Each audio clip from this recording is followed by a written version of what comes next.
Hello everyone and welcome to this special iniBuilds L-1011 live stream. I'm Joshua757, your TriStar Whisperer. Now you might ask, who am I and how am I going to help you with L-1011? Well, the thing is, I'm a classic jet expert. I've been flying the L-1011 for quite a long time now. And in the past 2 or 3 weeks in particular, I have been taking a great deal of study into Delta procedures of the L-1011. So that has added a whole new layer to my understanding, and that's what I want to share with you today. I hope you can hear me, and welcome to everyone who has joined the chat. Notable members are 321 Aviation and Air Holland. And hello to everybody, and I hope you're going to learn exactly how to fly the TriStar today. We are at JFK in this beautiful ATA L-1011, which is actually the holiday livery one. And it's the best livery, I think, of the TriStar, other than maybe the Stargazer and British Airways, but I really like this livery. Oh, great. I'm glad you can hear me. And so the L-1011 came out yesterday, and I went into the cockpit and I started playing around and checking out with the Delta procedures. Unfortunately, I was kind of shocked, actually. The cockpit and the systems are not as well modeled as I expected them to be, according to the Delta procedures. However, we can still do a good cold and dark startup. And what you're seeing over here on the outside is probably going to be the only time you're going to see the L-1011 from the outside until we get to cruise. Because unlike most streams, which mainly focus on the outside and trying to get the bathroom doors open, the only place we are going to be is here in the cockpit. We're going to master this aircraft, and I'm going to show you what no other streamer has seen before, which is proper L-1011 flows according to the actual Delta manual. We're not going to do anything simplified. We're going to do the real thing, and this is going to give you a solid understanding of the L-1011. No shortcuts and autocompletes and that kind of stuff. Oh yeah, you saw my ABSIM report, and yeah, there's quite a lot I listed, actually. I think over maybe 50 items I found that was wrong with this aircraft. I sent it on the Discord and on the iniBuilds forum, and they said that they have taken note of it and they're going to rectify it, all that stuff. There's quite a lot of stuff that needs fixing, but let us get started. Okay, so I'm going to be referring to the essential Delta flows. So first thing I want to do is, before applying external power, we are going to check our battery volts. So we need to come over here to the selector and go to battery. And nominal is 28 volts, minimal is 22. So we have a decent number of volts. So let's turn the battery on. A couple of systems come to life. And a couple of things we need to do before applying power is AC pumps for the hydraulic systems B and C, they are off. Just a quick note on the L-1011, these switches here, these square ones, we don't actually say on and off and pressed or depressed.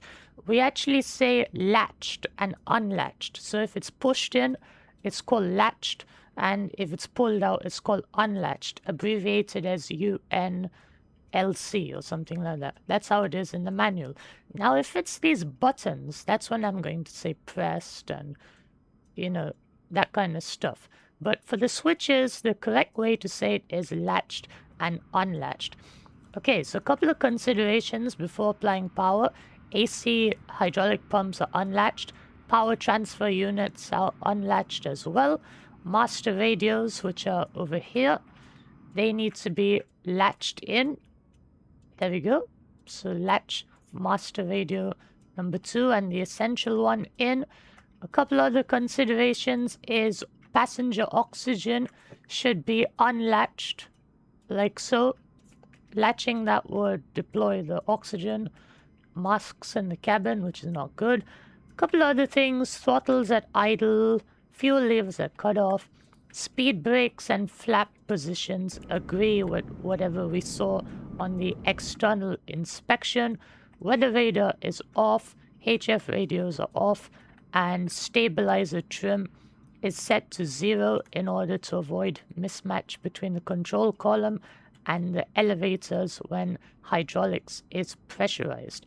Now, is that everything? Yes. And yes, of course, tank number 2. Tank 2 fuel valve should be set to latch. Like so. There we go, latched it in. And yeah, I think that's pretty much it. Right. Now we're going to start the APU. So first thing I'm going to do is I'm going to turn the master power on. Like so. And okay, this is completely unrealistic. This is totally unrealistic. This is what I was trying to explain. So I've turned the master power on. There should be a low oil pressure light which should extinguish. Then I would press start, but it's already spooled up. So okay, this is so weird. Okay, and people are trying to make fun of me, saying that I'm being too picky and all that. What is this? This is funny. Anyway, so AC selector then should go to APU, checking its output, 115 volts, 400 hertz, and we can see the APU has automatically closed the field. If the field wasn't closed, you won't get the readout. And if you come over here, we can now close the APU bus tie breaker like so.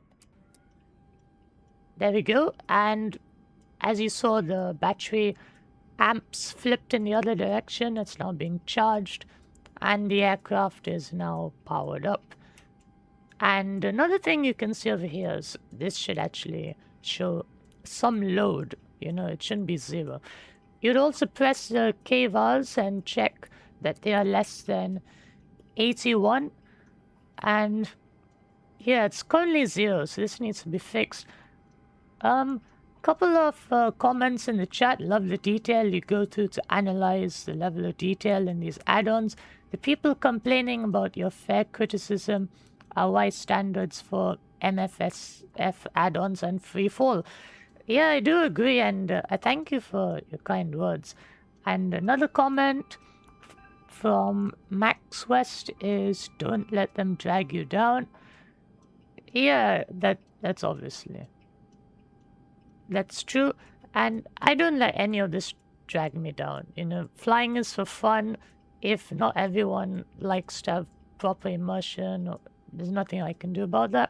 Anyway, so galley power bus number 2 should be latched in by now. And a couple of other things actually. Okay, my mind is not thinking right. Before you start the APU, okay, you need to do the APU fire test. Yeah, so this is something that got distracted. So what I need to do is you need to go over here and select. Ensure that both loop selectors are set to both. Press A and B. There we go. We've got the APU fire handle is lit up. AB is lit. And also the overheads also are lit. Coming over here, we can see there should be a warning here also on the pilot's annunciator panel. And there we are, fire push to reset. It doesn't do anything, but it should actually go bell cutout. Anyway, so I'm going to go bell cutout now, and bell cutout doesn't work as well. So this is what I'm saying, this add-on needs a lot of work. Okay. Phew, that was quite loud. So, yeah, that needs to be worked on. And then we've established all that. We've got the APU running. Right. Another thing we need to do then after that is to ensure fuel pressure to the APU. So I'm going to latch on tank to left and tank to right. There's no particular constraints on this. You can latch in any tank pump that you want. Just ensure that engine number 2 tank valve is latched. And you can latch anything you want, and you can put the crossfeeds on as necessary. The way I'm doing it is I like to keep things symmetric. Because I've latched in tank 2 left and tank 2 right, we don't actually have to have the crossfeeds on to feed the APU. If you were to latch any of the others, then you would need to turn on some crossfeeds. So that's a pro tip. And yeah, so that's pretty much it. If we were to do external power, you would just flip the external power once you've verified it over here. You'd set your AC meter selector to external power, and external power has precedence over the APU. Anyway, so now let's also do the APU bleed check. So come over here. I'm going to... First, we need to ensure that the pneumatics, at least one pack should be latched in before you start the APU bleed. So I'm going to latch them in. And as a minimum for taking passengers on board, you need to have at least 2. And it's preferable to have all 3. And yeah, another thing about the add-on at the moment is with the APU bleed off and the pack control valves latched in, you shouldn't be getting the flow bars. Same goes with the high pressure. These would be latched in, and they would only the flow bar would illuminate when it's in use. So this is something that I've highlighted as well.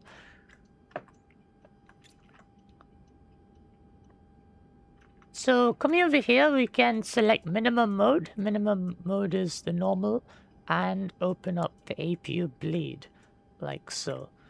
And you can see the PSI is now rising. And let's open the cross bleeds, ensure that we get air to every station. And this is known as trim air, so let's latch these in. We want trim air for the cabin, cockpit temperatures and auto, and flight station zone switches are latched in. If you were to unlatch a switch, you basically shut off the supply to that area. And certain L-1011s have galley switches, which in the 500 series is not there. So why would you want it on minimum mode?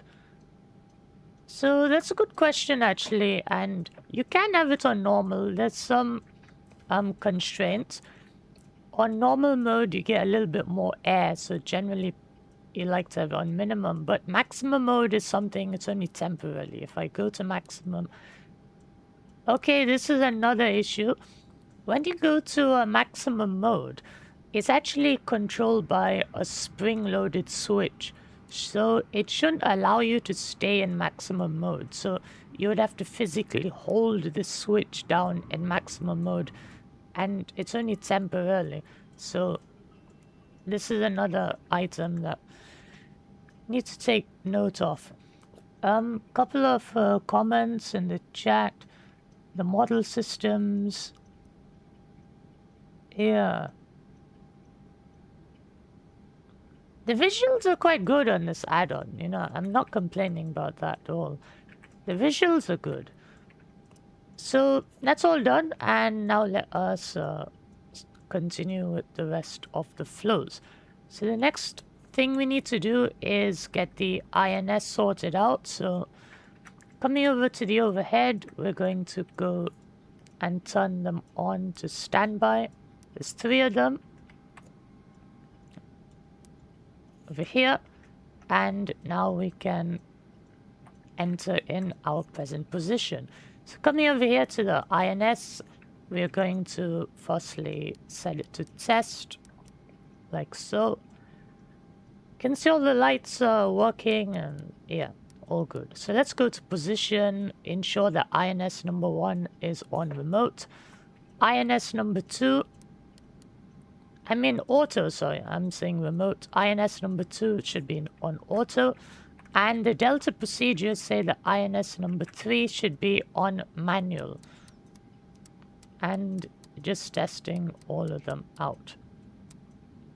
So I'm going to enter in the present position now.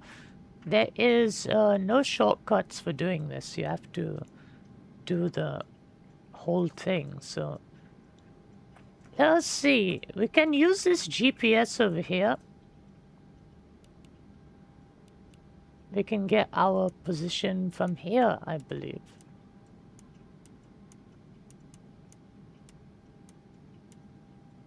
It should populate over here. It's not doing so at the moment.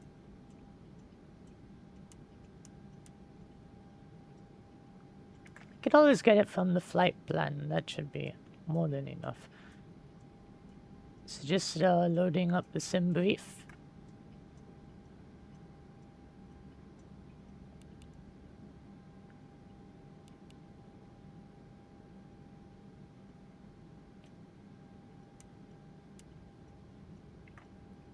Okay, so I'm going to use the present position on the Simbrief one. I've never actually used that Garmin GPS before, so... Okay, so north 40384. North 40384. Insert. And west 073467. So west 073467. Insert. 40384 and 073467. Okay, so adding that into the second INS.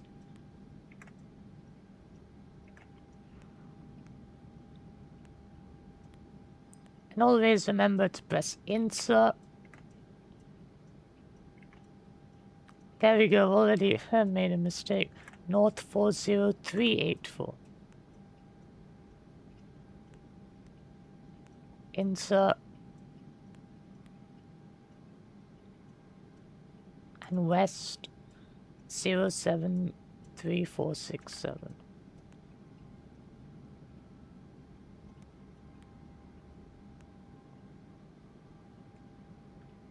And finally for INS number 3. Yeah, no worries. You can see the stream whenever you want, really. And thank you for joining, and hope to see you soon.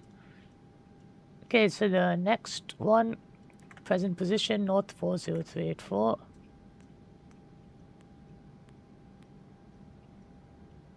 Insert west 073467.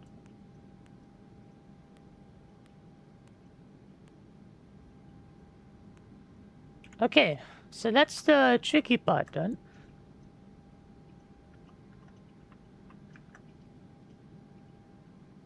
So now we can come over here to the overhead and select align. So let's go to align mode on all three of them. A couple of questions in the chat. Can you master... I'm not too sure what that means. Triple. Yeah, they did actually retrofit this to the TriStar. I believe the INS unit used over here is actually LTN. It's definitely LTN. Okay, so that's out of the way, and if we were to come over here, go to the status page, we can see that counting down. Right, so let us also set up the loads, because I think I've done that. So yeah, let me check what my Simbrief is showing me. It's quite a short route actually, so let's just import that from Simbrief. There we go. And yeah, it's quite a low amount of everything. I'll just increase fuel ever so slightly. And yeah, now we can press on with the flows, just like we were doing earlier. The INS stuff that's always the tedious stuff. But once that's out of the way, then it all checks out. Right, so coming back over to the second officers. Triple mix takes all 3 separate INS positions and mixes them. Oh, okay. I'm not really sure if it's modeled or not. Yeah, the notebook is actually really good, and I think the EFB is one of the easiest items to use. And greetings to Super 6 CEO, and looking forward to seeing more DC6 content on your channel. Right, so where were we? We were doing the second officer's panel test now. So if we go to the second officer's panel and we press the light test, we're checking all the lights now. All the lights should illuminate except for the fire detection loop test and the wheel well fire test over here. Those should not illuminate according to the Delta manual. So that's something that I brought to the attention. Other than that, it all checks out, and can turn the test off. And also on the real aircraft, you would have to reset any APU fault flags as well. So just to keep in mind. Okay, similarly, we're now going to start the second officer's flows. This involves starting at the top, going inwards, and then downwards, and then working your way in. Don't worry, I'll show you everything. So, coming over here to the wheel well fire test, you press both. Ensure that it's on the loop detection set to both. We're getting the tone, we're getting the A and B, and on the pilot's annunciator panel, we get wheel well fired. So that is a successful test. So coming back over here, I'm going to cancel the test.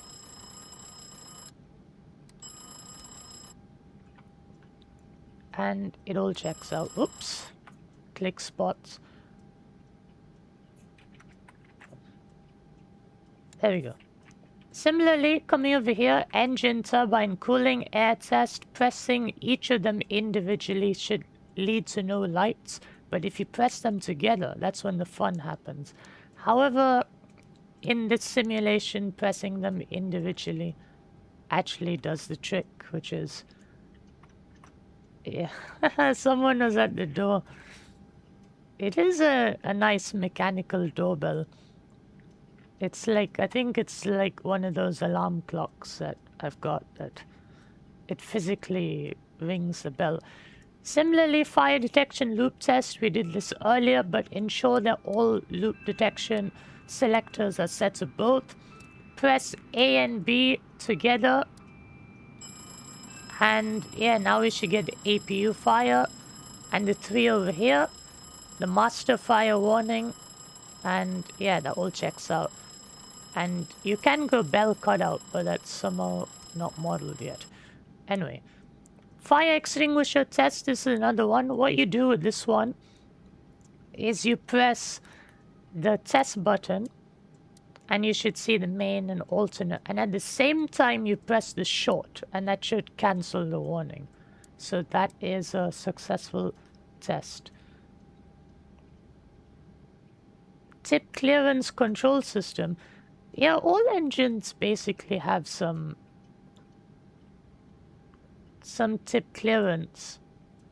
If you're talking about the turbine and the outer casing, there has to be some control. I don't know if it's active or not. That's the problem. Anyway, so coming over here now to the hydraulics. The next section is the hydraulics. We want to check our hydraulic pressure is in the green band range. And for international flights, it should be quite high. That's the recommendation. Air turbine monitors are set to off, and ensure that all engine-driven hydraulics are latched in and their covers are guarded. So what we're going to do now is we're going to obtain clearance to stop pressurizing the hydraulics. So what you do is you latch on AC pump number 1 and number 2, one at a time. we can see hydraulic pressure is slowly rising. Couple of comments in the chat. The Super 6, the Douglas DC-6, actually has a very loud fire alarm. Yeah.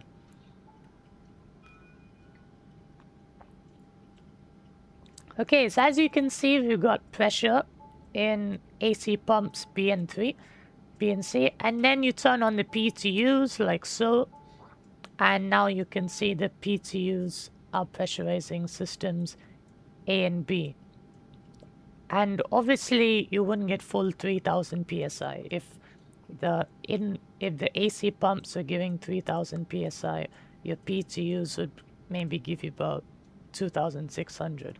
And when the hydraulics are pressurized, if you come over here, there should be several lights on the overhead which should extinguish. One would be yaw and SAS, stability augmentation systems, and similarly the force stabilizer inop warnings should go out. This is over here, and the hydraulic limiter push light should be out, and the brake accumulation lights over here should also be out.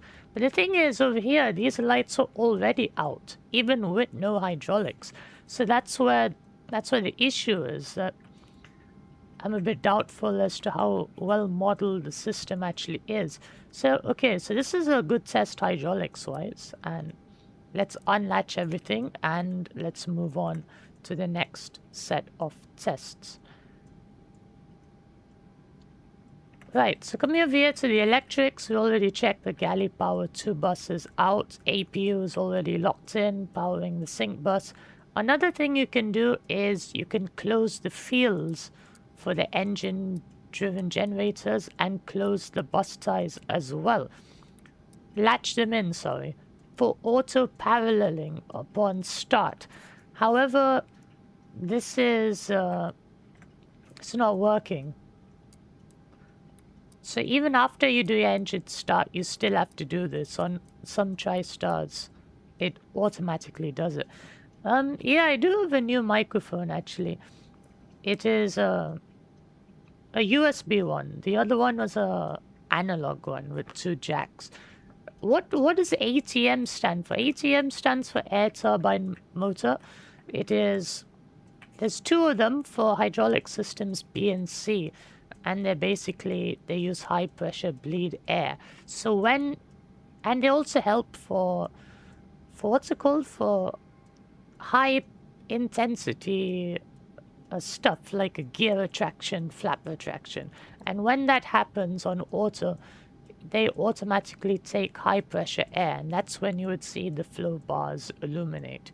You wouldn't see those illuminate just like how they're doing now. Anyway, so coming over here, DC bus isolation should be unlatched, and essential bus should be set to B3 in parentheses G1, and keep it in the 12 o'clock position. And yeah, that's really great to hear. The microphone it's got less hiss, actually. So the essential bus, basically, you keep in the auto mode, and right now it's taking the power from bus tie number 3. And if bus tie number 3 was to fail, the number 3 bus, then it would take it from G1, which stands for Gen 1. So keep it in auto, you don't ever have to mess with that. Okay, so coming over here, we can check our transformer rectifier amps and volts, and they should all read within range, and set it back to battery. And you're all good. And yeah, now the fueling, upon refueling, the refuel power light should then extinguish, which it has. And now we're going to do our tests. So coming over here, we're going to do tank pump checkout. So we're going to latch each tank on individually, observe the flow bar, and the low pressure light should go out. The low fuel pressure.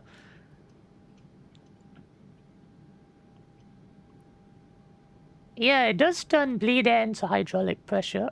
it takes out the high pressure bleeds. So that's why if you had your HP bleeds off, it wouldn't be able to avail of those. It takes those, and when it does take them, it illuminates. The flow bars illuminate, and if everything fails, every system fails, every engine-driven hydraulics was to fail, every air turbine motor, every AC pump and PTU, then in that case the ram air turbine, which is here, automatically deploys.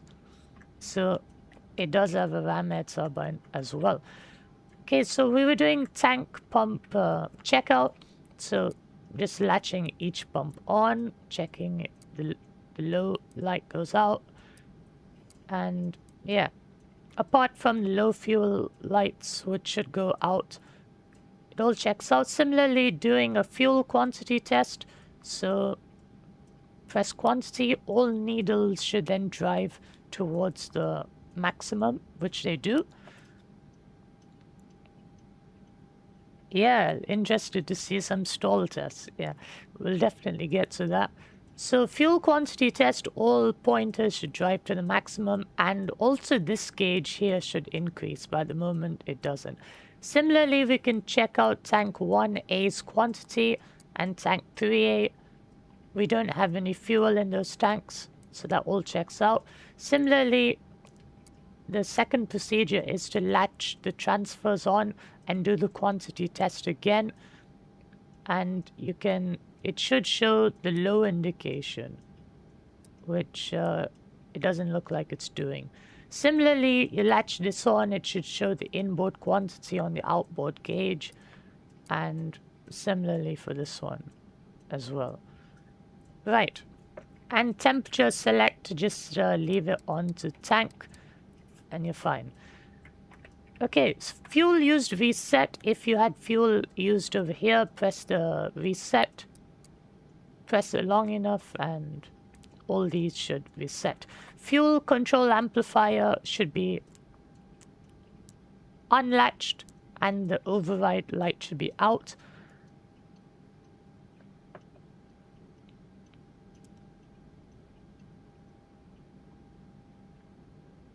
What is alpha flow protection? Are you talking about alpha speed or something? Autopilot modes.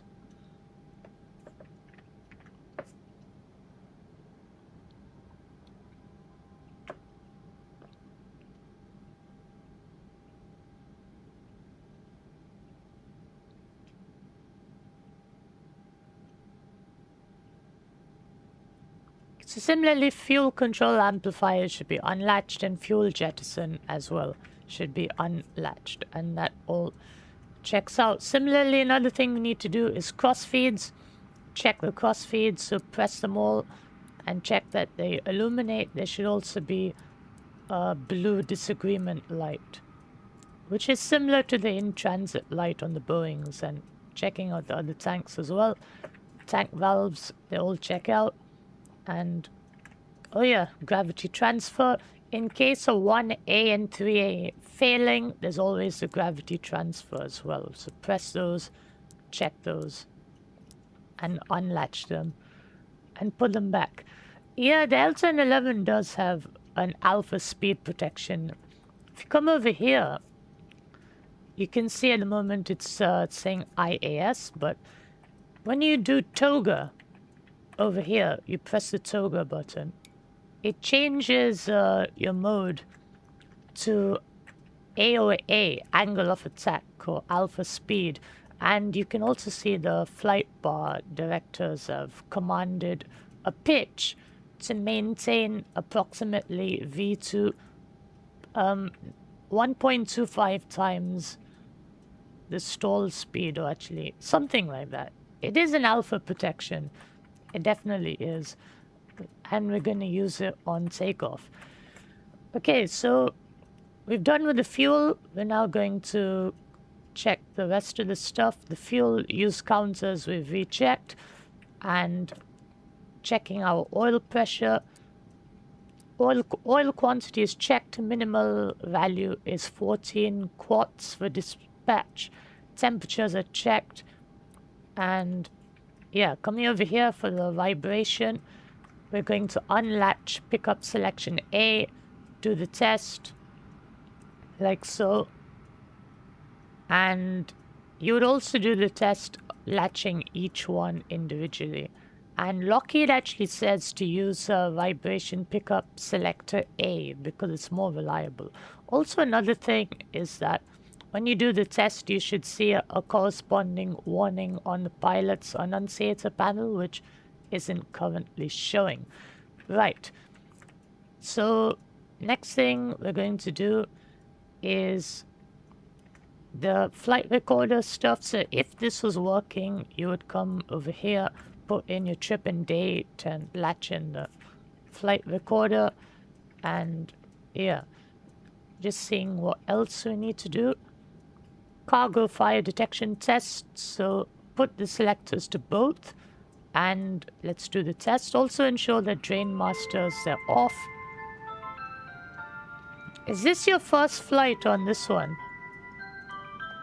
Well, I've done it, I did it yesterday, that's why I picked up a lot of issues, so now you press the test button, you can see the smoke, but there's no tone. So that's the problem. This needs to be modified. You can also do a short test and check the squib, and smoke detection at the moment is not working, and yeah, there's limited amounts that we can do with that. There's also a movie interrupt switch if you're interested in cutting out someone's film. Anyway, so what we're going to do now is avionics air should read overboard and overboard, which they don't. So yeah, that's another thing. Cargo heat should be latched in. Temperature selection should be set to, let me see what it should be. There is actually a standard thing for this. It should be temperature selector should be set to ACM discharge, air cycle machine discharge, and temperature select should be set to duct. Monitor zone periodically, but it should be set to duct. And yeah, that's pretty much it. So this is the standard setup for the environmental control system. Set your indicator to ACM, air cycle machine discharge, and temperature selector to duct. And just latch all these in. We can check our pack flows and so on later. Okay, so we've done all that. We're coming up to the pressurization section. No, don't worry, you won't have to watch anything again, Air Holland. This is quite, I hope this will be thorough enough so that once you watch it, you don't have to watch it again. Hello, Airliners X. How are you doing? So coming over to the pressurization, ensure that your mode selector is set to normal. And we're going to select our flight altitude today, which, let's say about 25,000 feet. Similarly, vertical speed and all cabin rate of climb should be set to the index normal position. Another test we need to do right now is set both outflow valves to manual and close both of them. So as I close them, also notice the cabin rate of climb is going down. So basically what you do is you'd close both of these outflow valves,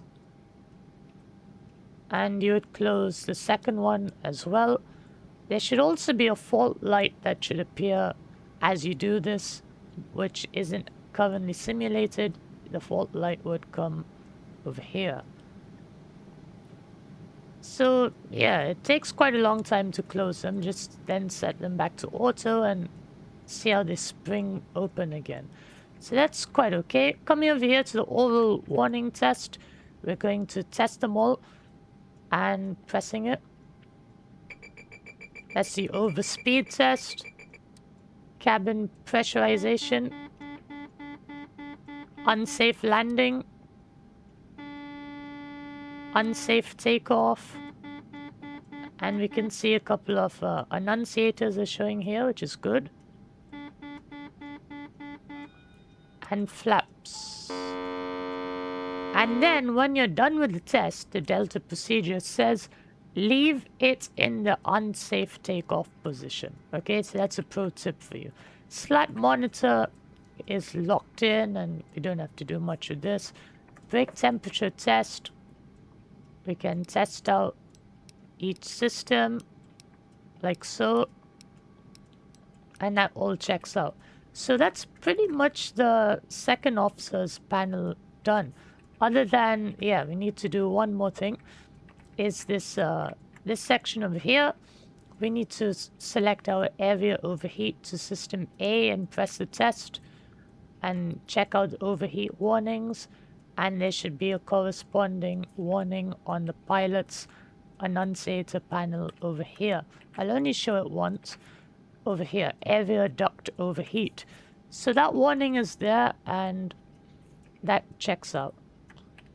And then similarly, you would do the test for station B, overheat, and then just leave the selector in both and cancel the test. And yeah, second officer's channel is done.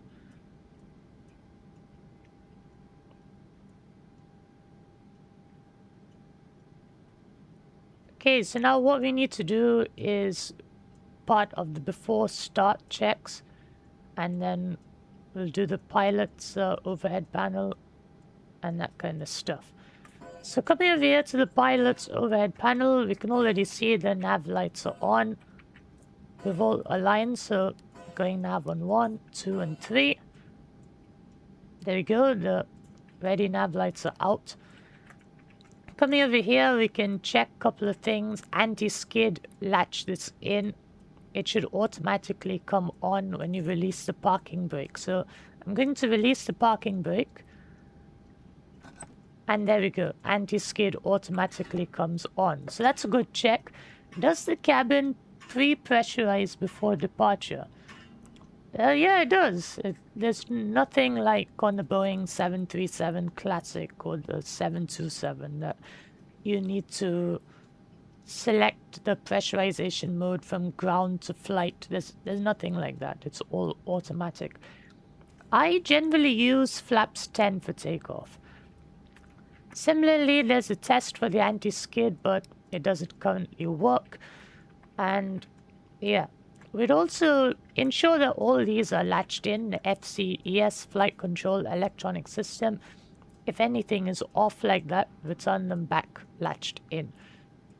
To do the stall test, you have to shut off the DLC, shut off stall warning number 2, and then test out it individually. Like that. You'd press it, you would hear the stick shaker, and then latch on stall warning number 2, unlatch stall warning 1, and do the test again. But none of this is actually modeled so far. And similarly, all these stabilizer channels should all be pressed in, ailerons as well, spoilers. You would only unlatch these if you want to shut off hydraulics to the ailerons and spoilers in the case of an emergency. Position light should be on, and coming over here we can adjust our lighting if we wanted to. We can go to bright, Mac feel, ensure that those are latched in, hydraulic limiter, ensure that's latched in. That if you go to override, that means the hydraulics for the rudder is full. It gives full rudder travel regardless of speed. And ignition, we're going to use ignition A. Coming over here, emergency lights will arm those. If they were unarmed, you would see the unarmed light come on. And that doesn't seem to be modeled. Standby power, before I turn it to the armed position, I'm going to turn it on. There we go, the third selection. And when you do that, you'll notice the flow bar illuminates over here, the standby power flow bar, and then you check the inverter.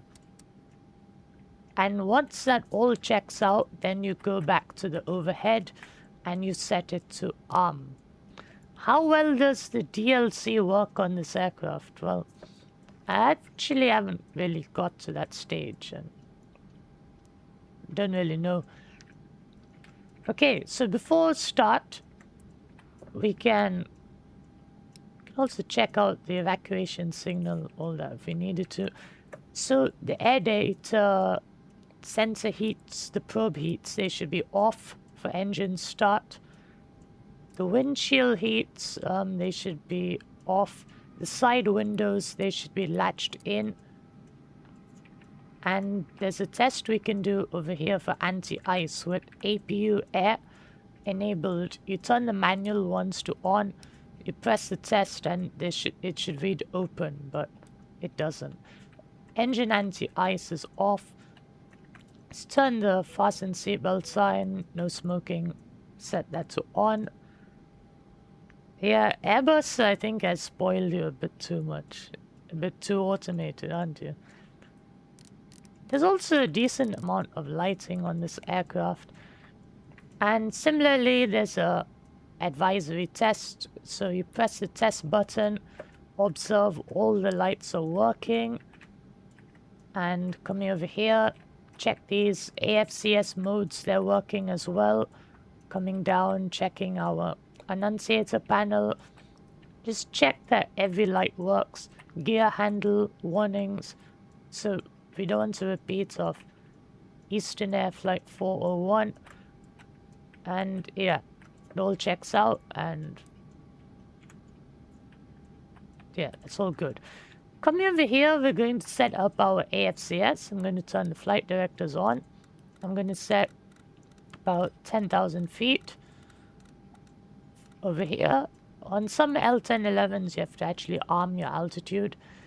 And right now in takeoff mode, we're going to fly the Canarsie climb. So I'm going to go 112.30, like so, on both sides.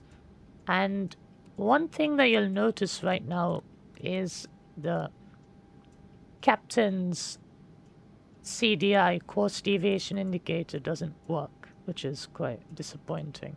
The first officer's one actually works. So when I do the takeoff, I'll have to fly on the first officer's side.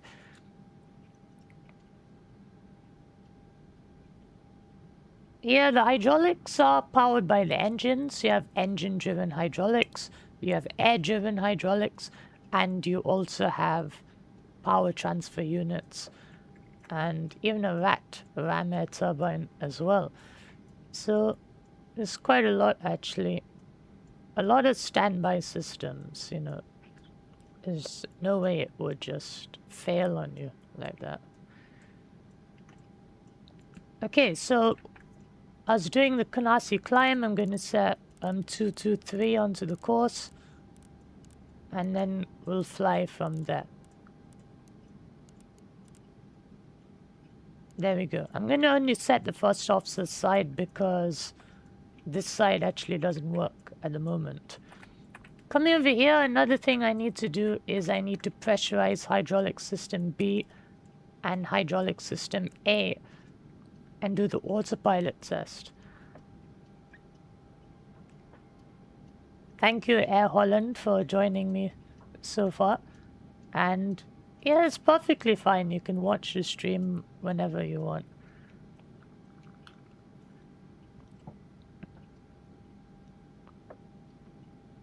Okay, so with hydraulics, and hope you have a good day, Air Holland.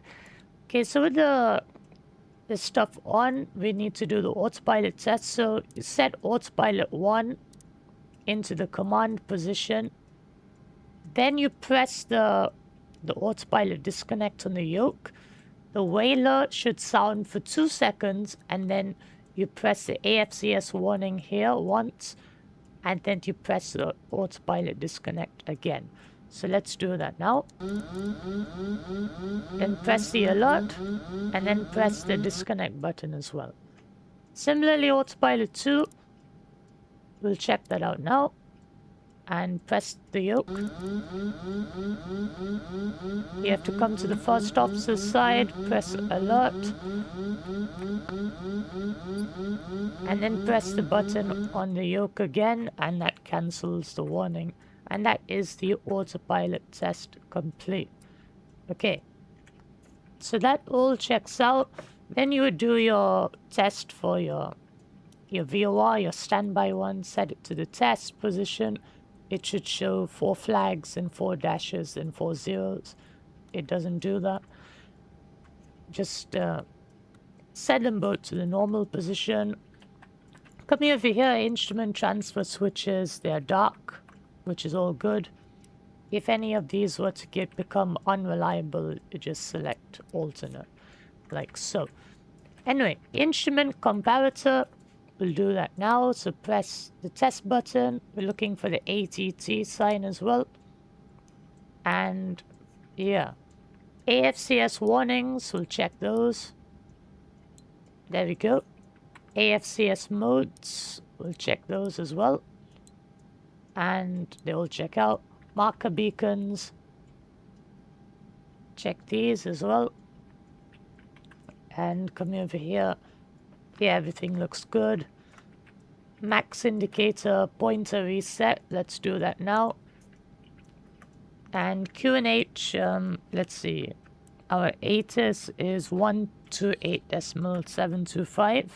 So let's tune that in. 128.725.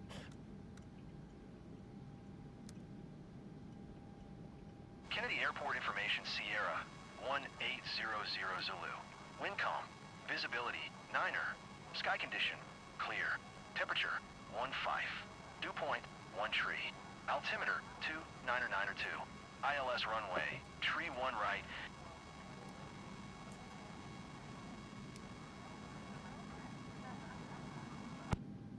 Okay, so QNH is just 2992 on both sides. And yeah, that's pretty much it. No flags on the engine instruments. And yeah, I think we're all good. Similarly, you can test the first offset side as well, but we're not too interested in that. Coming over here to the center panel, pitch disconnect and roll disconnect should be pushed in. And coming over here, you can set up. We can do our TCAS test, so go to test. And you should get the TCAS system OK alert, which at the moment is not working. Kind of disappointing. Set that back to standby. And yeah, elevator trim, was set to 0. Roll trim is set to 0. And yaw trim is set to 0. We're all checked. And yeah. So let us actually enter in some coordinates now into the INS. So yeah, I'm gonna go remote on both sides. And let's go to waypoint number 1. And let's enter that in. So after JFK, actually we're going to a VOR, so that's okay. Then there's another VOR after that. So actually 2 VORs, so we don't actually have to enter in much. Yeah, actually there's 2 VORs, then after that. Yeah, actually, let's not enter anything, to be honest. I'm kind of lazy. Don't really want to make use of the INS today, so we'll just set it back to the auto position. Like so. What I am going to do, however, is the takeoff performance. So if you come over here, you need to enter in a GMT. So press that, and let's see, the time here is 1914, then 1814, 1760. So I think the time would be about 1414 in New York, if I've got that right.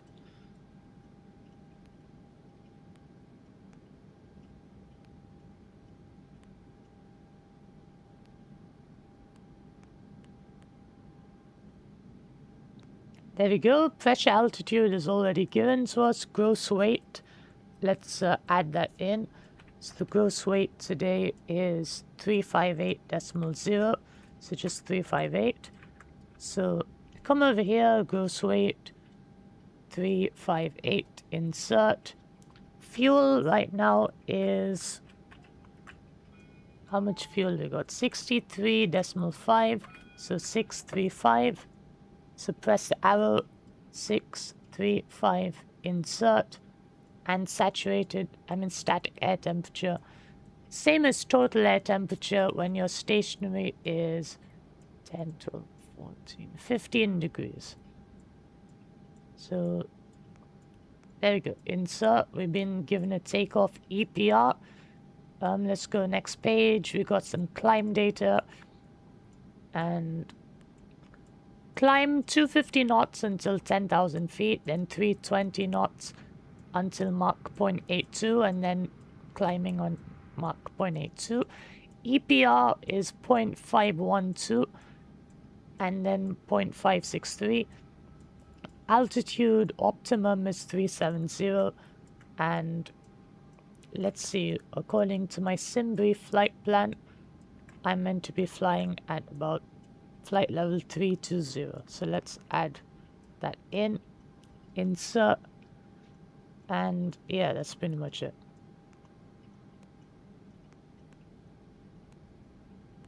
So go back to the takeoff page, and that's pretty much it, really. That's done. And let's just check everything else now. We've already checked all the instruments, flaps, slats, and all the stuff. Just seeing what else is left now. We've checked out the pitch, roll, disconnects, electrical system, all that's been checked. Okay. Anti-collision lights, they need to now come on. There we go. And door lights out. And let's leave engine system B's AC pump set on. And okay, so now we're going to start our engines. This is the interesting part. And to do that, we need to start them in the order number 2, then number 1, and then number 3. And that's how Delta does it anyway. So I'm going to leave pack number 2 on. I'm going to shut pack 1 off, shut pack 3 off. Notice the PSI is rising. And maximum PSI shouldn't be more than 50. And I'll keep the cross blades open. And let's start number 2. Also, before engines start, obviously, we need to check our tank valves are latched in. The second officer will then confirm that this is done. And we're going to start on these tank pumps alone. So I'm going to turn the cross feeds on to ensure pressure. And yeah, before start checks are done, ignition is set to A, starting number 2 now.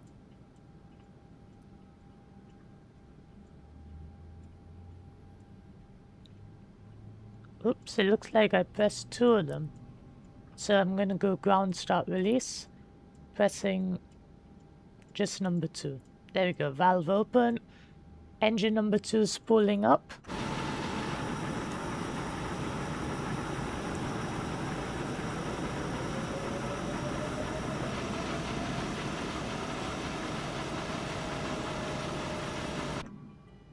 Okay, 20% N3, I'm introducing the fuel.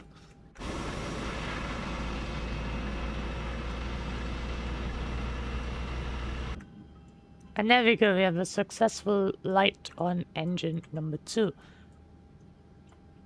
So what I do now is you're meant to come over here and turn off the APU bleed.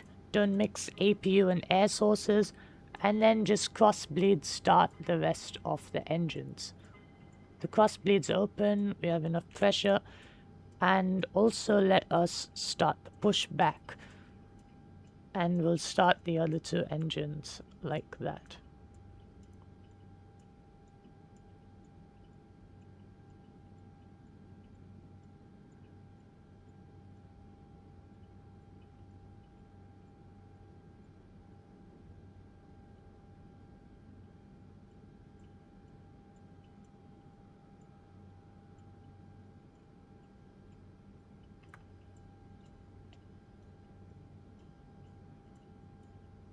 Okay, so releasing parking brakes, and let's see, how should we push back?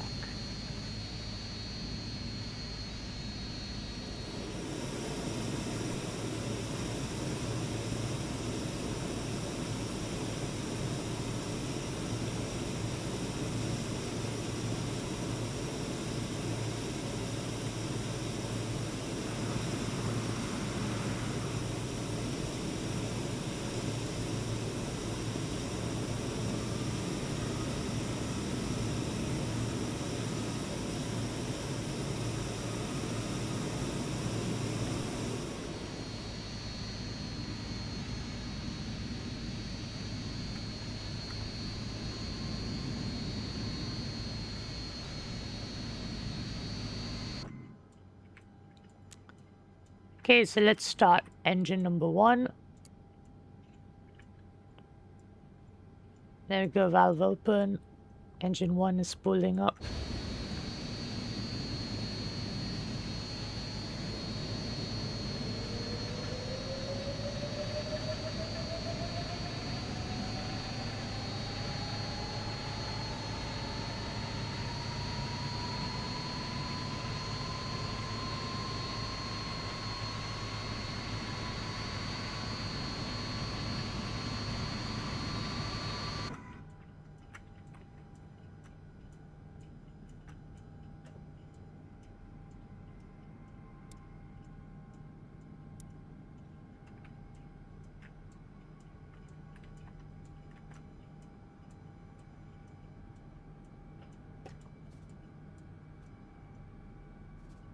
There we go, I need to spool up the power on number 2 in order to get sufficient pressure. That's one of the problems with cross-bleed starts. There we go. Engine number 1 is running. See you later, airliners X. Have a good one. And there we go, at about 46% N3, the starter should cut off. There we go. And finally starting number 3.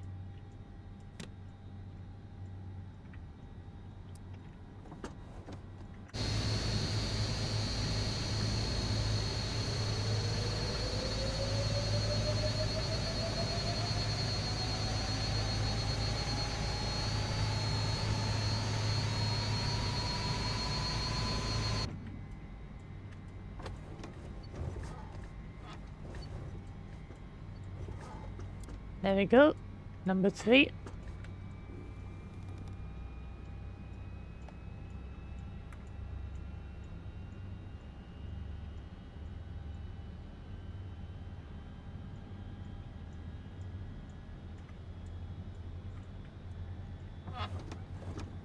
Okay, now takeoff performance. We're gonna go over here, takeoff performance. We're gonna sync it, calculate it, and set bugs and EPA, like so.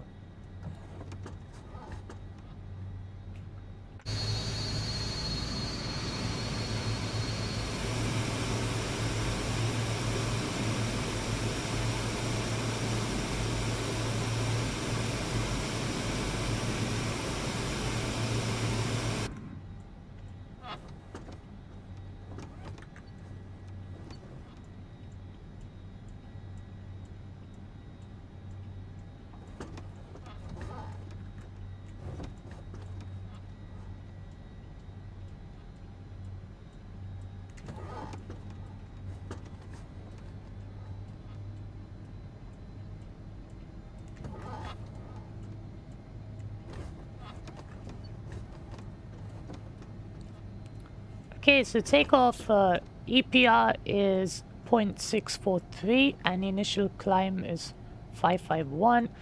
We have a V1 of 134 knots, rotate 134, V2 148 knots. Okay, so after start checks is I'm going to turn the auto brake, so takeoff, engine start should be set to both after takeoff. And now we need to deal with the electrics. So coming over here, checking out our Gen 1, Gen 2 and Gen 3. We can now close the bus ties to those. There we go. And trip off the APU. Like so. And galley power then should come on. Engine B, electric hydraulic can go off. ATMs go to auto. 2-pack should be on. And all fuel boost pumps should then come on for takeoff. Like so. And crossfeed should then go off. Just leave these in the guarded position.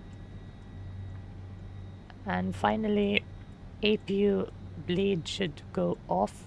It already has. And we can now stop the APU.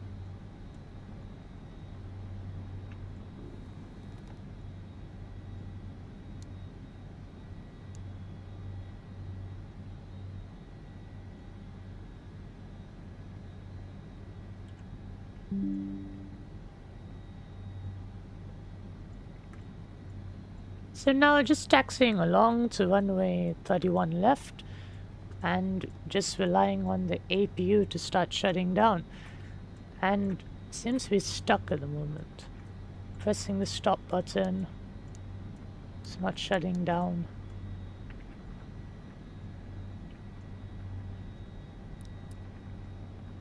I don't know how it's modeled, but the APU is not shutting down. And also flaps 10 for takeoff. Flaps 10. Flaps 10. This all checks out. Make your way, and upon entering the runway, let's turn the strobes on. Let's turn the landing lights on. Taxi lights on. Also call the flight attendant, ready for takeoff.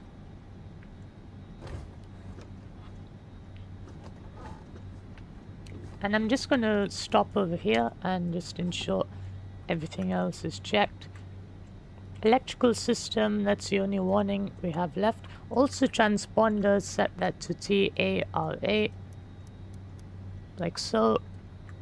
And yeah, that's all good and fine. Let's come over here to the electrical system. Finally, hydraulics. Pressure's checked. Galley power should be on. It is. Fuel is checked and guarded, and pneumatics is checked. Slap monitor, all that's fine. And yeah, you just need to get the APU to shut down, which it's not. APU won't shut down. So I'm just gonna cut the master power off and see what happens. If that initiates a shutdown.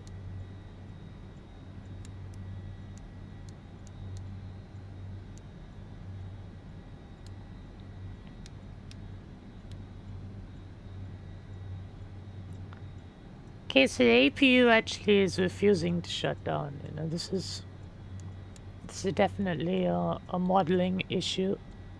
There's an emergency shut off over here that's not modeled as well, so I don't exactly know how I'm supposed to shut the APU down. No. So I'll just put the master power off, and that's about it really. Nothing much more I can do about that. The APU just won't shut down.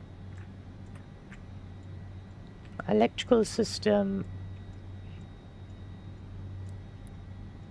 Yeah, so this is a bug. The APU won't shut off, so anyway, so let us spool up now to the runway, start the takeoff.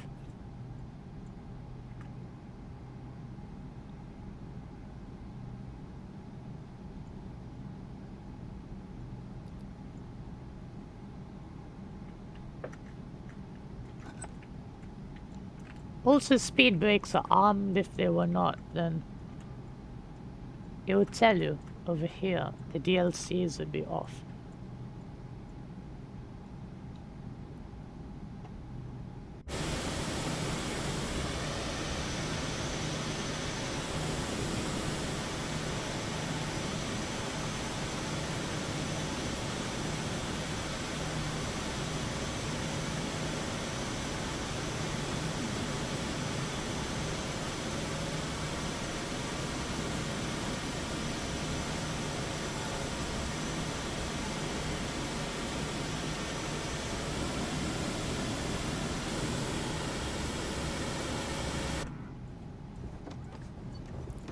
Okay, so just lining up with the runway, and now I'm going to take the first officer's seat because this is the only one which has working instruments.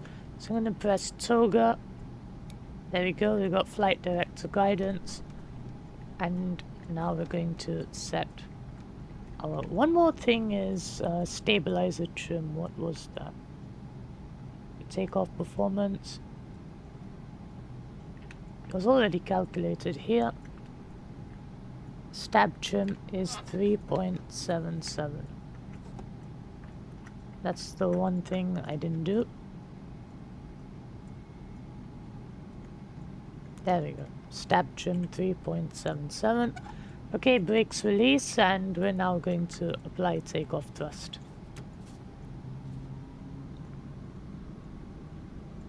Okay, stable. And let us now set takeoff thrust.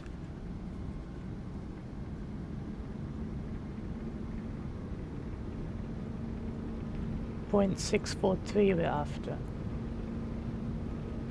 80 knots.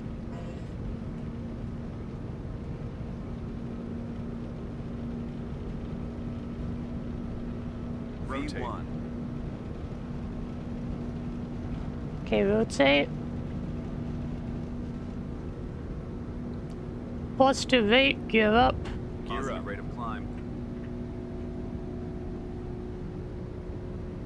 Gear up, and at about 1,000 feet, I'm going to set climb thrust, which is 0.551. And also let's make our turn.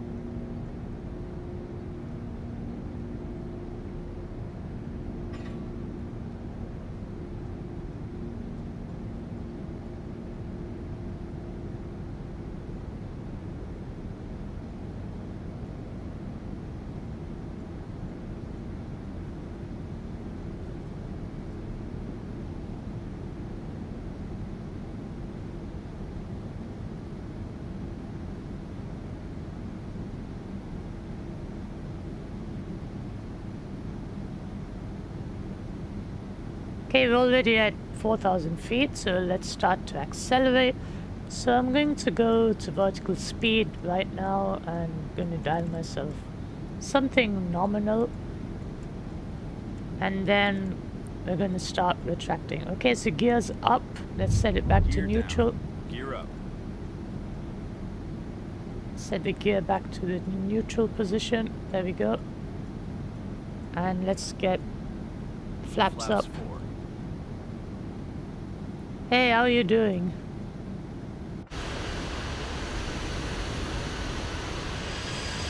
Okay, so the flaps are coming up. No, let's go flaps up. 0. And we're approaching 250 knots.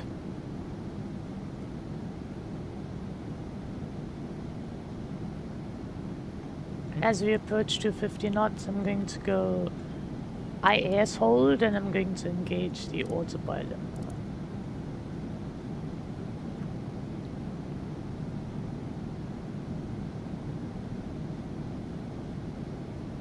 And I'm going to fly to my first VOR, 113.80.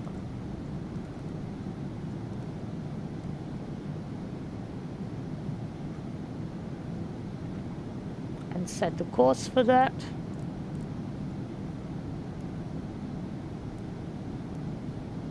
And go heading select.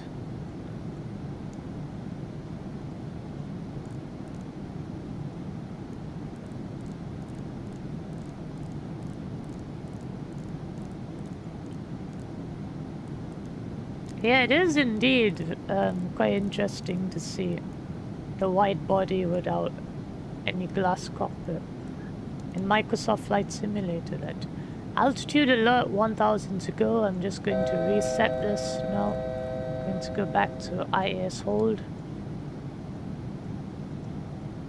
Let's set 20,000 feet. And also let's go to thrust management and see if that works now. There we go, 0.621 EPR, and let's go VNAV as well. It's now going to target 320 knots. And yeah, when stable flight.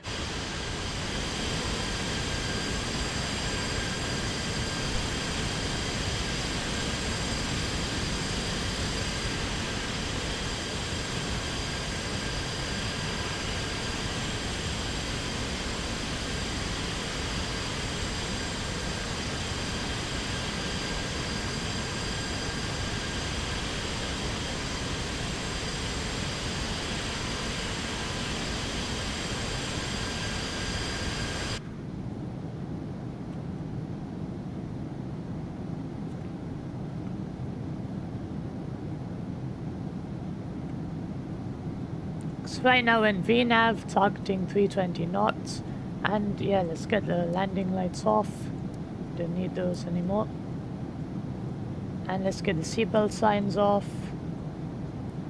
Oh yeah, air data, heat sensor should have been returned on after engine start.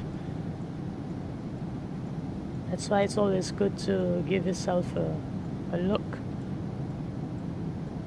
And coming over here, we can restore our pack pressure. There we go, all 3 packs are on. And fuel is all well and fine. We're just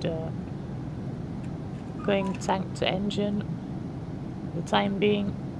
And yeah, it all checks out. APU is still refusing to shut down, which is disappointing.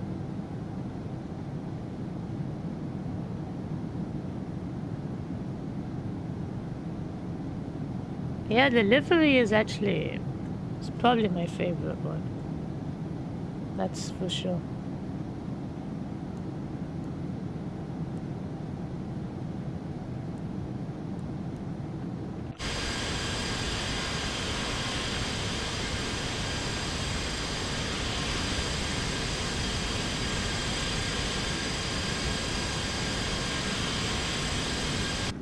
So nicely climbing away in the L-1011, we're on thrust management with an EPR schedule of 680.680.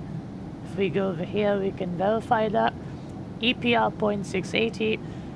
Then we're targeting 320 knots now above 10,000 feet, and then once we cross Mach 0.82, it'll then target that. Similarly, I'm tracking the VOR. And then after we cross this VOR, then I'm going to the next VOR, which is the Lancaster VOR. And currently climbing up to 20,000 feet. Actually, we should be 28,000 feet. Climbing up.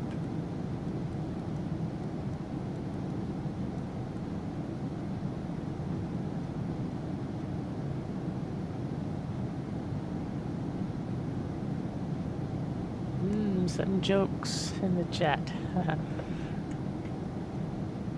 Another thing you'll notice, I'm flying from the first officer's side because the course deviation indicator on the captain's side is not working as of yet, which is a little frustrating.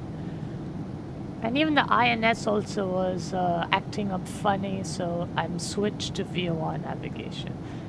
Okay, next VOR is 117.30, like so, and kind of out of range, I think, for the moment. Actually, let's try this VOR first, 108.20. So we're just flying VOR to VOR, basically. There we go, that one is in range.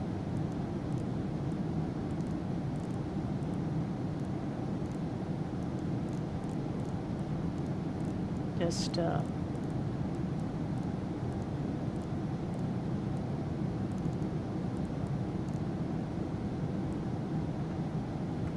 we go, and let's select the heading to track that.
Okay, now the aircraft is chasing Mach 0.82 and an EPR of 0.710.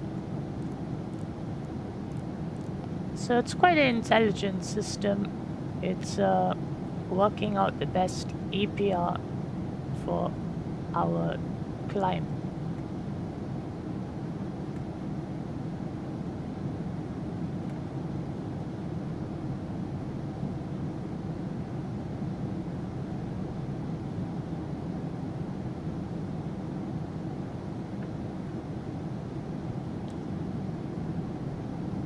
Yeah, there's a good TriStar cockpit in that museum, as I've been told. And I hope all of you guys right in the chat are subscribing to the channel for exclusive L-1011 TriStar system deep dives. And plus we fly a lot of other aircraft around here. My new channel motto is called "We don't just fly aircrafts here, we master them." Okay, the viewer station is within range and we can now tune ourselves towards it. Oops, this one. There we go. So just centering the course deviation indicator, adjusting heading. Can also go VOR as well. Okay, altitude alert, so we're approaching 28,000 feet and we are now cruising at Mach 0.7, wait, hang on. Cruising at Mach 0.82 and EPR for cruise of 0.71 so far. It's a pretty neat system. We're now in cruise. It's quite nice. Try Ratsim with L-1011. Yeah, I could actually. That would be a very eventful flight. Especially since I know how to use this. Another thing which I'm quite disappointed with at the moment in the L-1011 is the APU just won't shut down. You know, I've shut the master power off, but the APU is stuck, if you can see. I press the stop button many times so that the APU just won't shut down. So I don't know what to do in this situation. The APU is stuck. This is a problem with the iniBuilds TriStar.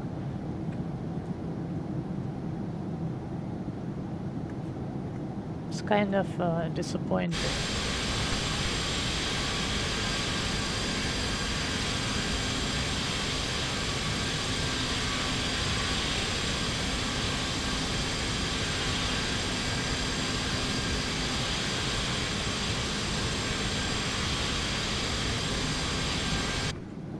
Yeah, should I pull the APU handle and see what that does?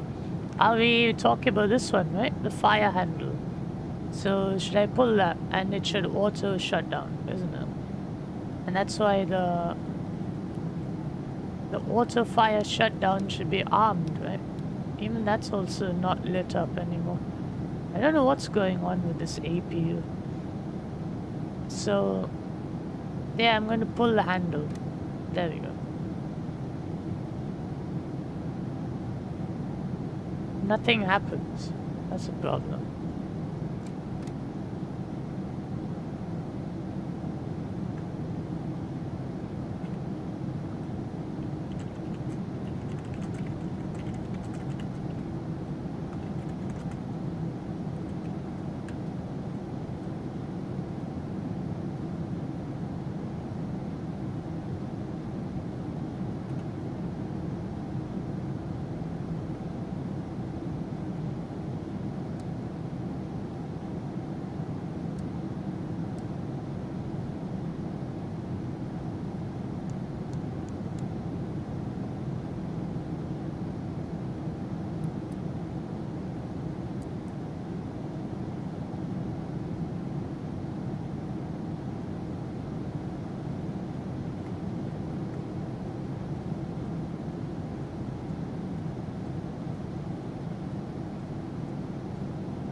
Okay, we're going to start descending now, so I'm going to dial in, let's say about 10,000 feet, and let us start the descent. So let's go to like vertical speed, start dialing ourselves down a bit.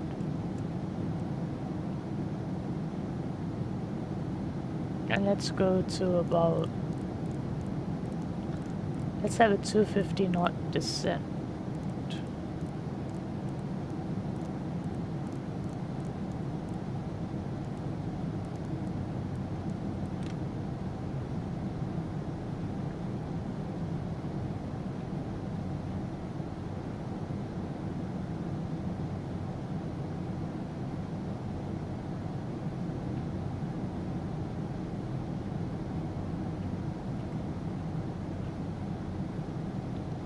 Actually, let's go to IS hold and let's go idle descent.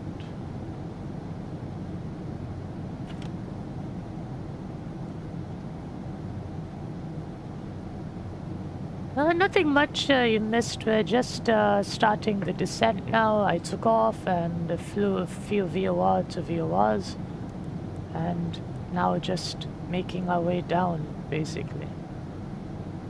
You can see the outside view.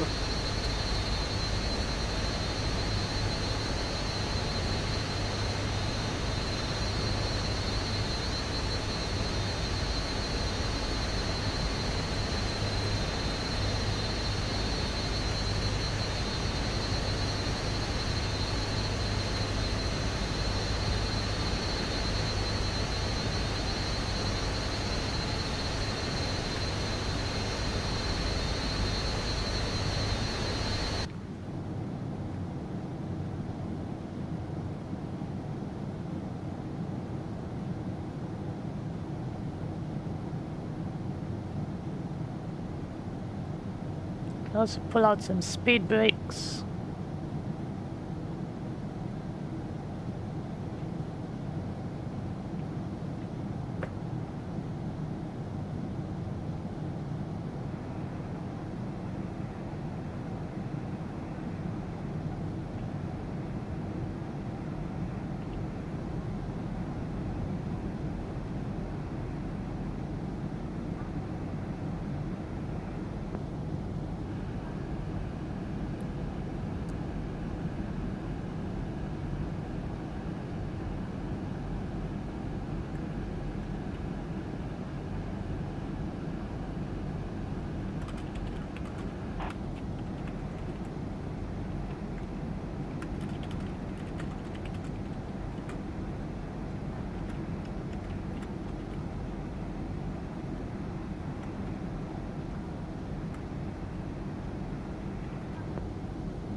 So it's a good idea also to start our landing performance. So if we go over here to the landing and our landing weight, landing elevation, runway condition is dry.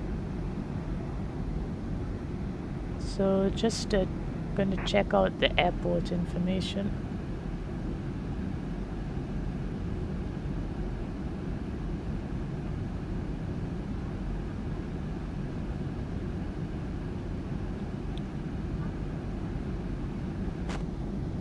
The landing elevation is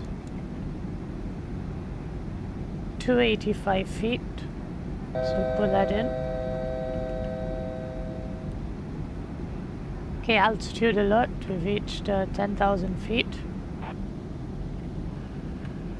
Going to just retract the speed brake.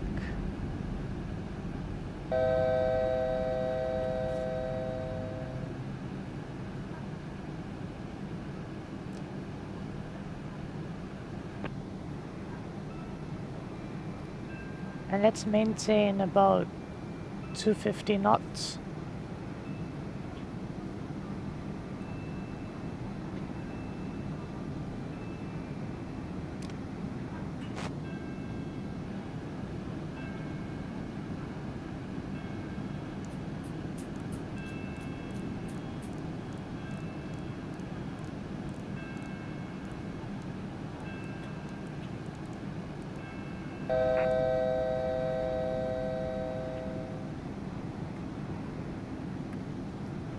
Actually, let's slow down to about 200 knots now. We're getting ready for the landing. Going to descend further, so let's go to about 5,000 feet. Start the descent.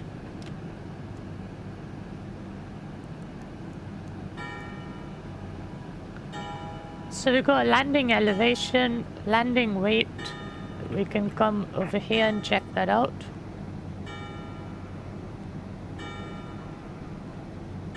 Landing data. So gross weight should be about, it says about 349. Let's see what we are right now. Our gross weight right now is 349.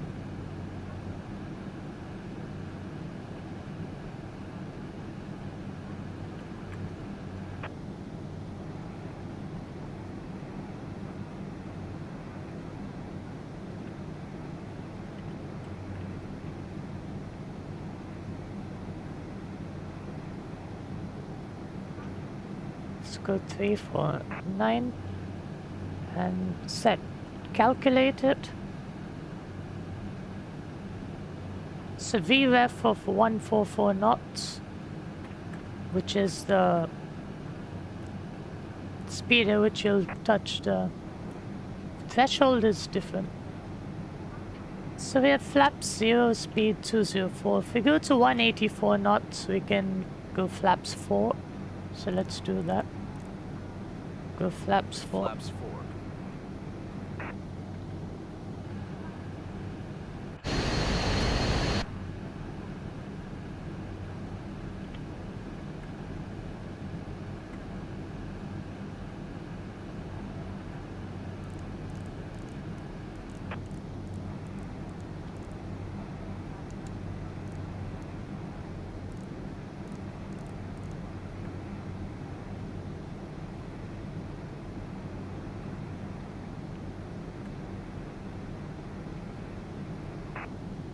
If we go to 174 knots, we can go flaps 10.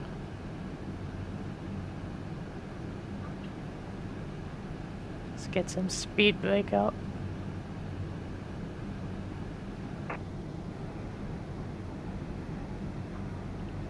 Flaps 10.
So I'm going to set my altitude now to about 3,000 feet. Start to prepare for the landing. And today we are going to land on, let's see, runway 19. Let's land on runway 19C. So the information for that is frequency is 111.30. So just going to dial that in.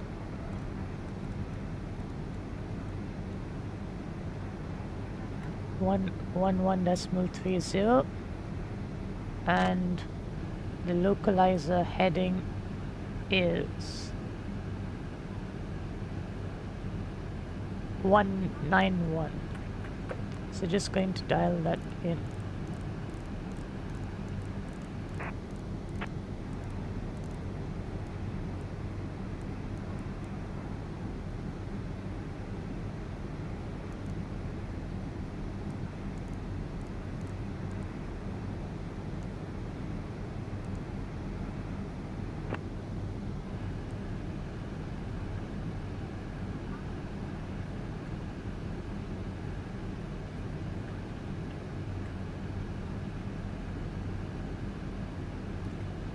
So right now the add-on is giving us course deviation, which is good, but it's not giving us any DME info.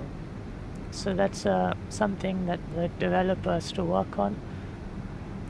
And let's set our decision height to say about 20 feet. Both sides.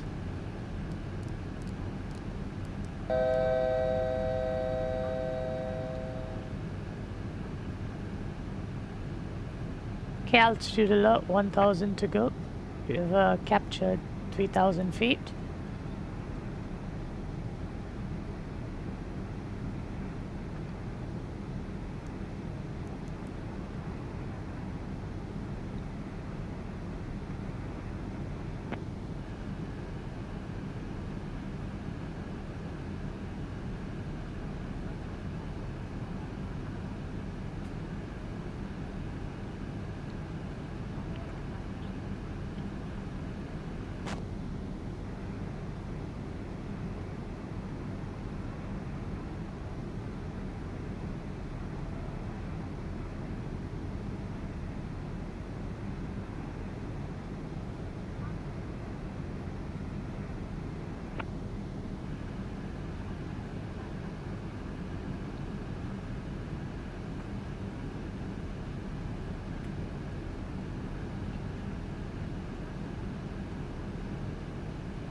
Okay, we're coming to about 10 miles from touchdown.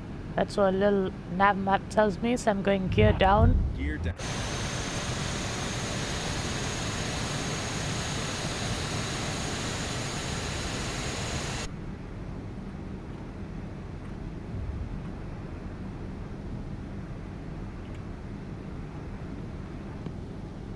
Okay, landing gear down, and I'm going to continue to descend. So I'm going to go to vertical speed and start to slow descent as we capture the glide slope. 2,500.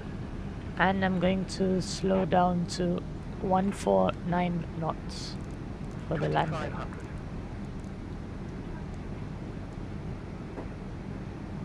2,500. 2,500. 2,500. Flaps 14. Okay, getting Flaps flaps 18. out. That's the only way I can slow down further. So it does have alpha speed protection. 2,500. Yeah, we could actually check out the auto land. 2,500. We can do that if you want.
Flaps 22, flaps 33.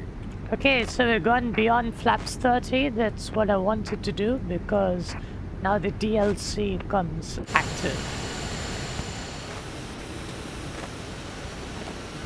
So as you can see over here, the direct lift control is now controlling the aircraft's descent rates.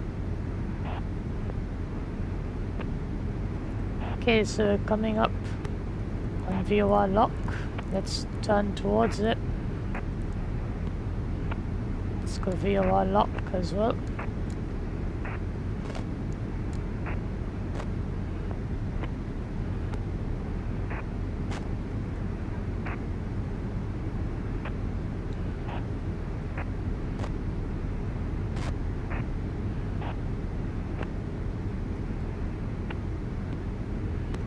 There we are, locked onto the localizer.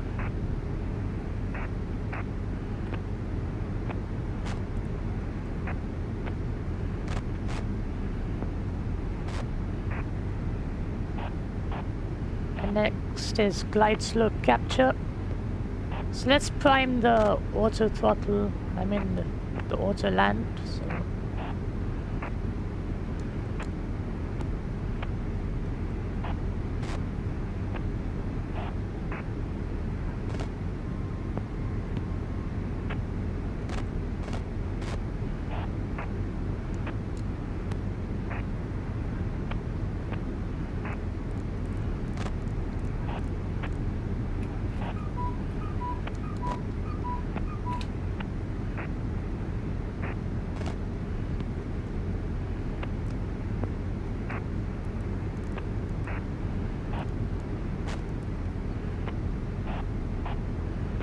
some reason it didn't capture the VOR as well as I thought. Let's go ILS as well. Doesn't seem to want to capture that either.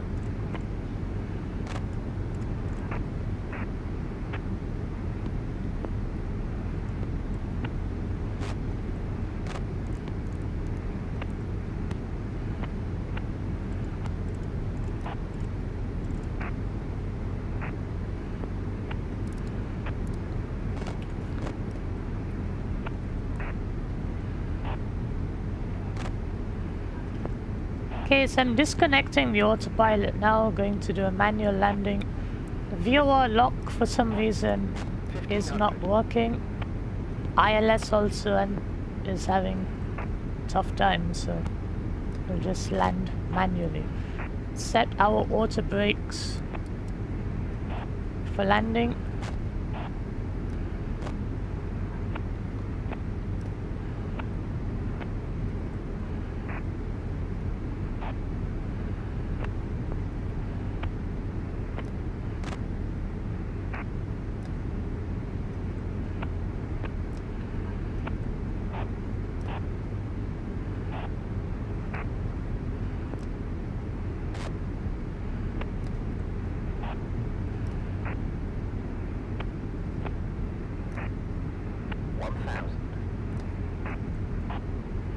A little bit high on the glide slope. I'm going to increase my rate of descent. And you can see the DLC is helping out. The speed brakes are deploying, which is allowing me to hasten my rate of descent without actually having to pitch down any more steeply.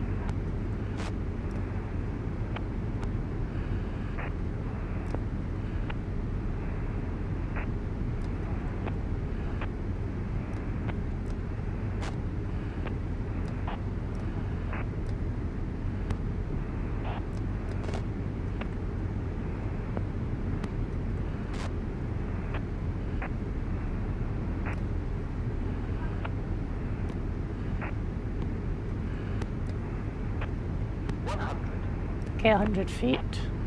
50. Okay, 50 feet. I'm going to disconnect the auto throttle, pull back.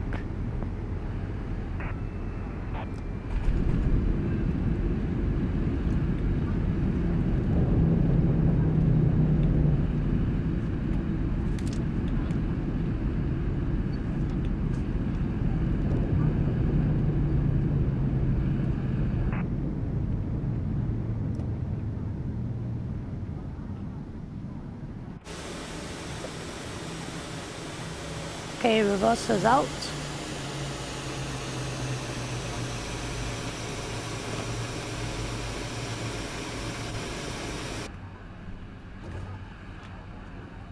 Gonna turn the flight directors.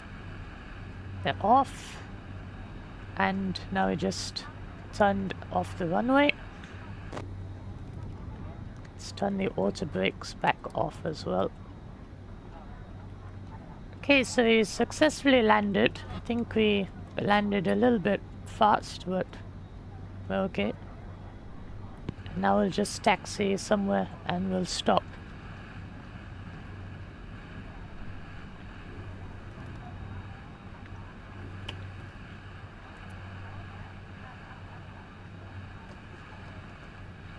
What we can do in the meantime is to start the APU.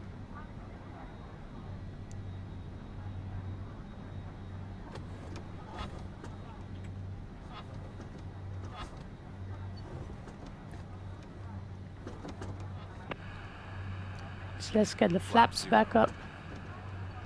Speed brakes are retracted.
Okay, so I'm going to stop here, apply the parking brakes, and now we're going to proceed with the shutdown.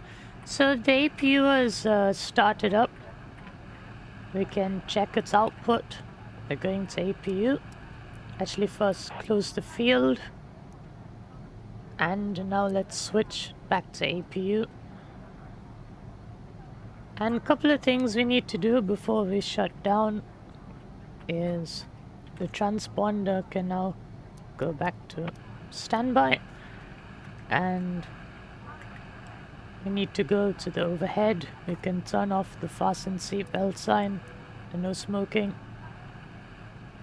and we can turn off the anti-collision lights now and the strobe. Keep the position light on. We can disarm the emergency lights and standby power if we're doing a stopover. We'll put engine start back to A, and I'm going to put the probe heats off, side windows off.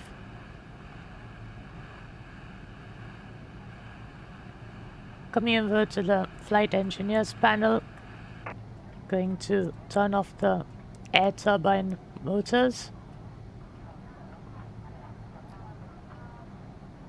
And just checking, gonna turn off the boost pumps. We'll keep tank boost pumps on for the outer two tanks. Gonna unlatch tank 1 and tank 3 tank valves. and that then shut down tank engine 1 and 3. Similarly, I'll shut one pack off, we'll keep 2 on. Open up the APU bleed, like so. Let's also reset our flight altitude back down to 0. And everything is checked, and we'll now shut down engine number 2 as well. So now we're on APU power. Also, we need to turn our INS mode selector units back to off.